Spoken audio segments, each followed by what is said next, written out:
За бид нар бас энэ 2.3 их найт төгрөгөөр хэрэгжиж байгаа татвар төлөгчдийн мөнгөөр хэрэгжиж байгаа энэ төслийн асуудлыг бас олон талаас нь ингэж ярьж иргэдэд бодиттой мэдээлэл өгч явуулах нь бол зөвөө. Тэгээ яг төсөл хэрэгжих явцад элдв улс төр ойлголтын зэрэгөөс болж гацхаас ахуулаад энэ ч одоо эцэст 500 тэрбум төгрөг шилжсэн байж байгаа. Эргээд энэ нь одоо гацх юм бол Монгол улс хохирогч байт юм нөхцөл байдал үүсчээд байгаа учраас олон талаас нь ярьж байгаад энийг ойлголтоо нэг болж байгаа. Ойлголтоо зүрх нэг болгож байгаад ингээ явуулах нь бол олон эрсдэлээс хамгаалж байгаа зүйлээ гэж харж байна нэгт. Хоёрт бид нар бас хүн намын зөвлөл дээр гишүүд ажлын хэсэг гаргаад ажиллаж байгаа. Тэгээ хүн намын хувьд бол мэдээж энэ хөгжлийн томоохон төслүүдийг бол дэмждэг. Тэгэхдээ энэ маань хэр одоо эдийн засгийн хувьд үр ашигтай юм бэ? Төгжрөлтийг хэр бодиттой бууруулах юм бэ? Тэр байгаль орчинд үзүүлээд байгаа нөлөө гэдэг байгаа. Энэ дээр ямар асуудал байгаа юм бэ гэдэг дээр бол өөрсдөө бас мэргэжлийн хүмүүстэйгээ ингэж ажиллаж нэгдсэн дүгнэлтээ гаргаж бас танилцуулнаа. За тэгээ би нэг 3 асуулт асууя. За нэгт энэ төгжрөл бууруулах хувь хэмжээтэй холбоотой асуудал. За энэ маань бол ерөнхийдөө Улаанбаатар хотыг баруунаас зүүн тийшээ дамжин өнгөрөх урсгалыг бол туулын урдны замаар явуулж бууруулна гэдэг байгаа. За хоёр дахь нь болохоор энэ яг автомашины нэвтрэл сэхтэй хотын төвийн энэ хөдөлгөөнүүдэд бас эерэг нөлөө үзүүлнэ гэдэг байгаа. Яг энэ хоёрыг салгацсан нарийн тооцоол нь байна уу? Одоо тухайлбал баруунаас зүүн тийшээ дамжин өнгөрдөг Улаанбаатар хотыг дамжин өнгөрж байгаа хэсгийн тооцоол яг хэдэн үе юм бэ? Автомашины яг хотын төвийн нэвтрэлийг яг хэдэн үеэр бууруулж байгаа юм бэ? За энэ тооцоонуудыг ямар мэргэжлийн байгууллага хийж байгаа юм бэ? Одоо сая бол баахан програмаар симуляц хийсэн гэдэг нь шүү дээ. Тэгэхээр тэрийг та нар нийслэл өөрөө хийгээд байгаа юм уу? Эсвэл одоо мэргэжлийн байгууллагаар та нар хийлгээд байгаа юм уу гэдгийг бас нэгдүгээр тодорхой тайлбарлаач. За хоёрт энэ туулын урдны замд ангаараа ороод 1-2 дугаар тойрог зам ороогүйгээр төгжилд бас бүрэн нөлөө үзүүлж чадахгүй юм шарагдаад байгаа. Тэгээ 1-2 дугаар тойрог зам чи одоо хэдийн хэмжээний бас их найт төгрөгөөр хэрэгжих гээд байгаа юм бэ? Төрөвчн 7 хоног төгжсэн мэдээлэлээр бол дахиад 1-2 дугаар тойрог зам нийлээ 4-5 их найт төгрөг хэрэгтэй гэж мэдээлэл өгч ирсэн. Энэ маань хэр боломжтой. Яг бүрэн бүтнээрээ ингээд цогцоороо орж нөлөө үзүүлэх боломж нь хэдэн жилийн хугацаанд төсвийн мөнгөөр хийх гэдэг нь үү? Яаж хийх гэж тооцоод байгаа юм бэ? За гуравт энэ одоо бол нийслэл өөрийнхөө төсвийн хөрөнгө оруулалтаар энийг шийдэх гээд хуваар тавьсан байж байгаа. Энэ жил 800 тэрбум төгрөг, эх жил 1 их найт төгрөг гэж байгаа. Энэ гадаад орчин юм хүнд үед яг төсвийн мөнгөөр явна гэсэн баталгаа нь юу байгаа даа. Яг баталгаатай энийг хэлж чадах уу, тасалдахгүй явна гэсэн. 1 минутаа нэмээд авч. За мөн одоо энэ хоёр дахь байгаль орчинтой холбоотой асуудал дээр за засгийн газрын хэрэгжүүлэгч агентлаг усны газраас болохоор усны тухай хууль заасан дагуу тэжүү зураг төсөлд өөрсдөө дүгнэлт гаргах ёстой гэсэн хуулийнхаа дагуу. 1 минут нэмж өгье. За тэр усны газар хууль заасныхаа дагуу дүгнэлт гаргах ёстой зураг төсөлд. Гэтэл бид нар дүгнэлт гаргуулъя гэдэг тайлбарыг хийсэн. Энийг даваа талаа дарга өөрөө мэдчихэж байгаа. Энэ одоо төрийн хоёр байгууллага өөр мэдээлэл өгөөд улам одоо ойлголтыг хэцүү болгоод байна. Энд дээр та нар ямар байр суурь илэрхийлэх вэ? Энд чи одоо тэр гол юмд тэгээд байгаа шүү дээ. Ундны усанд хэр нөлөөлж байгаа. Тэр яг экосистем байгаль орчинд нь хэр нөлөөлж байгаа. Гуравт нь үерт яаж нөлөөлөх юм гээд. Энүүгээр бид нар дүгнэлт гаргах ёстой. Огт бид нар гаргуулаагүй энэ хууль зөрчөөд явуулсан гэдэг асуудал яриад байгаа. Дөрөвт нь эдийн засгийн үр нөлөө. Одоо эн чинь 2.3 их найт төгрөгөөр орохдоо гүүр нь бол километр нь 130 тэрбум төгрөг. За зам нь 6 эгний зам нь километр нь бол 45 тэрбум төгрөг юм шиг байна. За ингэж орноо. Тэгээ анхны хөрөнгө оруулалт тэгээ энэ ашиглалтын зардал мардал гээд гарнаа. Энэ маань жилд 72-оос 100 сая доллар олно гэдэг. Тэгээ эдийн засгийн хувьд хэдэн жилд нөгөөжөө нөхөх юм бэ? Дээр нь зочиж байгаа машинаас татвар оранж авна гэдэг байгаа. 50000 төгрөг гэж байгаа. Энэ тодорхой болцсон. Нийслэлийн замын хөгжлийн газрын дарга одоо 2.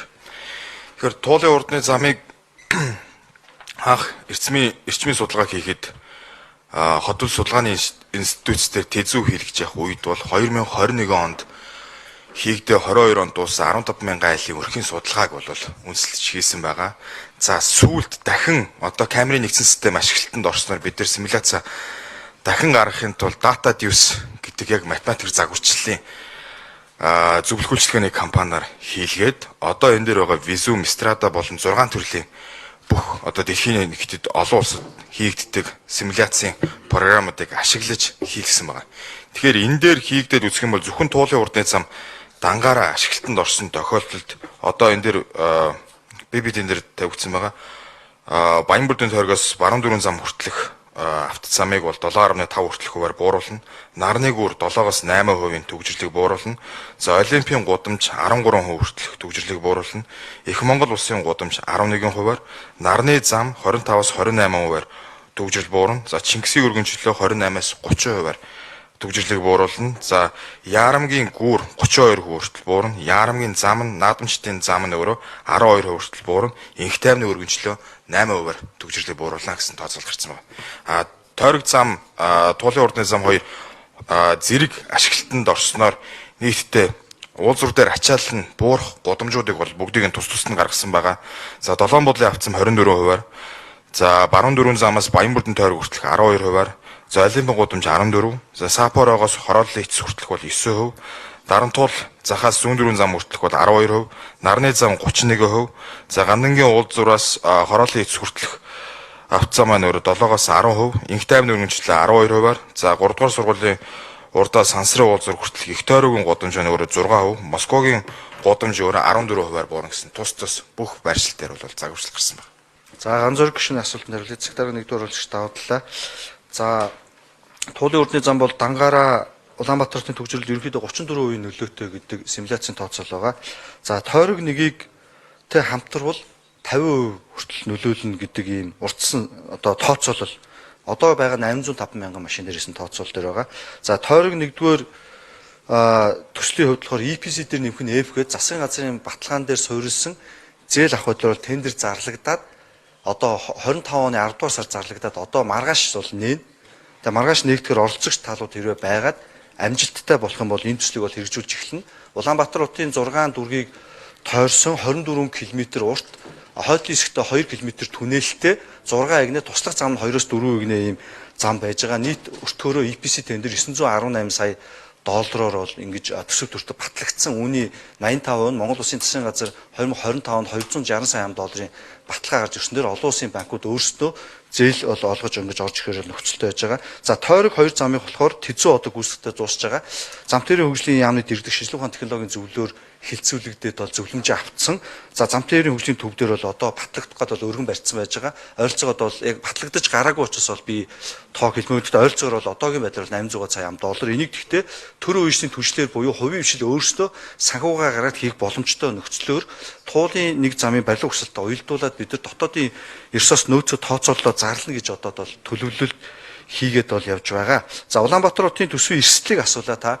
Энэ жил 2026 онд нийслэлийн төсвөөс 800 тэрбумыг бол санхүүжуулахаар бол төлөвлөсөн. За нийслэлийн энэ жилийн нийт орлого 5.3 их найд байж байгаа. Хөрөнгө оруулалтын хамгийн өндөр зардал туулын За 1 минут гүцээгээд. За тэгээд тийм учраас бол эрсдэл гарахгүй байхаа гэж бодож байгаа. Дээрээс нь бид нар бас Улаанбаатар хотын орлогыг одоо нэмэх татварын одоо хэд хэдэн ажлууд бол зохион байгуулж байгаа. Татварын үйл хөдлөлийн ерөнхий татвараас хуулийн дагуу ихтэд энэ жил бас бид нар нэмээд 200 тэрбум татвар цуглуулах боломжтой гэдэг ажлыг нийслэлийн татварын газар болон бусад байгууллагуудаа судлаад явж байгаа. Дээрээс нь Улаанбаатар хөрөнгө оруулалтын менежмент дээр сан байгуулад нэгж хувьцаа эзэмших байдлаар дахиж мөнгө босгох боломжтой гэж эдийн засгийн одоо байдлууд дээр бол нөөцүүдийг давхар тооцоолж одоо ажиллаад ингэж явж байгаа. Ийм учраас бол туулын урдны замын нийслэлийн төсвөө санхүүжилт дээр бол эрсдэл гарахгүй гэж харж байгаа. За та түрүүн асуусан усны газрын дүгнэлт хэлсэн. Би байгаль орчны нөлөөллийн наривчсан үнэлгээн дээр бол барилга өсрэлтэнд дунд нөлөөтэй, барилга өсрэлтийн үед бол бага нөлөөтэй гэдэг нөлөөллийг хамгаалсан. Яг усны хэсэг дээр наривчлаад би танд хэрүүл. За усны хэсгийн энэ гол дүгнэлтийн хэсэг дээр мэргэжлийн байгууллага юу гэж үздсэн бэ гэвэл ус барих чадвар жилд ойролцоогоор тулын урдны замыг барьснараа барилга өсрэлтийн үед 43200 м3. За нэгтэр төгжрөл буруулна гэдэг тооцоог ямар байгууллага хэзээ хийсэн бэ? Симуляц хийсэн гэдэг чинь нэг компани байгуулах байгаа мó гадна дотны компани байгаа мó тэрийг тодорхойлж зүгээр байгуулах нь. Хоёрт усны газрын дарга нь болохоор хуулийн дагуу бид нар зураг төсөл тэзүүд нь дүгнэлт гаргах хэрэгтэй гэдэг байгаа. Тэн дээр нэг тодорхой хариулт ирмээр байна. Эсвэл тэд нар худлаа яриад байгаа мó хуульд байхгүй юм. Энийг нэг хэлэхгүй бол одоо ингээ хоёр талцсан. Хууль зөрчөөд ингээ явцсан юм байна гэдэг. За гуравт тэр тариф одоо эдийн засгийн өрнөлөө гэдэг байгаа нь гişүүд асуугаад байна шүү дээ. Гадаад нөхцөл байдал хүнд байна. Одоо нефтийн үн өсөж байна те. Энэтэй холбоотой түүхийдүүдийн үн өссөн. Тэгэхээр төслийн төсөв төрт өсвөө хоёрт нийслэлийн төсөв тасалдахгүй байдлаар энэ жил 800, эх жил 1 их 80 төгрөгийг өгнө гэсэн баталгааг Нямбатар дараагаас хариулвал зүгээр ах. Хэр байгаа юм бэ? За тэгээ ер нь бол энэ иргэдийн санаа зовоод байгаа зүйл бол за би дараагийнх дээр нь тодруулчих. Нийслэлийн зам мэргэжлийн газрын дарга одоо. Тэгэхээр туулын хурдны зам болон тойрог зам, тойрог хоёрын автозамууд дээр хийж байгаа симуляцийг Data Deus гэдэг компани IT-ийн чиглэлээр үйл ажиллагаа болдог математик загварчлалтээр ажилладаг компани маань боловсруулж гүйцэтгэсэн байгаа зөвлөгөөчлөгийг. За ганцхан гүшүүний асуултанд хариулъя. Өнөөдөр яг Монгол улсад мөрдөгдөж байгаа энэ байгаль орчны нөлөөллийн байдлын талаар мөрдөгддөг ийм хоёр эрх зүйн баримтч өгöd. Нэг нь юу вэ нөхөр байгаль орчны нөлөөлөх байдлын үнэлгээний тухай хууль гэж байгаа. Нөгөөх нь болохоор засгийн газрын 58 дугаар тогтоолоор баталсан байгаль орчны нөлөөллийн үнэлгээний журам гэж ийм хоёр юм байдаг. Нийслэлийн зүгээс байгаль орчны яамд бүх бичиг баримтаа хөргүүлээд байгаль орчны яам судалж үзээд энд байгаль орчны яамнаас 3 шийдвэрийн аль нэгийг гаргах ёстой. Нэгдүгээрт нь юу вэ нөхөр энэ бол байгаль орчны сөрөг нөлөөтэй. За яг л тодорхой хариулчмаар байгаа. Усны газрын даргын тавиад байгаа шаардлага хууль ёсны бишээ бол бишээ гэж хариулчих. Маш тодорхой. Тэгэхгүй бол одоо ингээд баахан нуршаад байгаа. Хоёрт тэр эдийн засгийн тооцоон дээр нь нэг машинаас өдөр 5,000 төгрөг аавна гэсэн тооцоол байж байгаа. Тэгээ энэ яг одоо цууцсан явж байгаа эдийн засгийн тооцоонд нь байгаа юу гэдэг. За гуравт би Нямбатар дараагаас тодруулах гэдэг тэр баталгааг төсвийн баталгааг асуух гэдэг нь сангуулжуулах. За мөн одоо иргэдийн санаа зовоод байгаа юм бол орчин үед одоо энэ бүтээн байгуулалтын ажлууд хийхдээ байгаль орчны унган төрөх экосистемийг тэр чигээр нь авчулдаг чиглэл рүү явж байгаа шүү дээ тий. Тэгэхээр иргэд одоо тухайлбал уул дагаа явж байгаа замыг 4 үгний болгоод өргөтгөхөд хэр нөлөө байсан бэ? Ямар хувилбаруудыг бид та нар тооцож үзэж байгаад энийг сонгосон бэ? Ялангуяа уулын замыг 4 үгний олж өргөтгөх нь боломж нь төсөв төртгийн хувьд хэр байсан? Төвжирлийг бууруул хувь хэмжээний хувьд хэр нөлөөтэй байсан?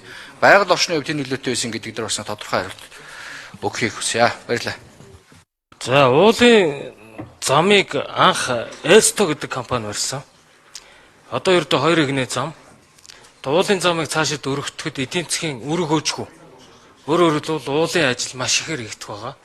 Эсто компани барьж гүйцэтгэхдээ нэг ажлыг дутуу хийсэн. Энэ нь нөгөө хөрсний гулгалт болон чулуулгаас хамгаалах түшид цаннуудыг хийлгүй ингээд явцсан байгаа. Уулын замын хамгийн эрсдэлтэй зүйл нь одоогийн туулгалын үндсэн голдрлоос ерөөсө 10-аас 20 м зарим газараа тулж ирж одоо замын трасс явж байгаа.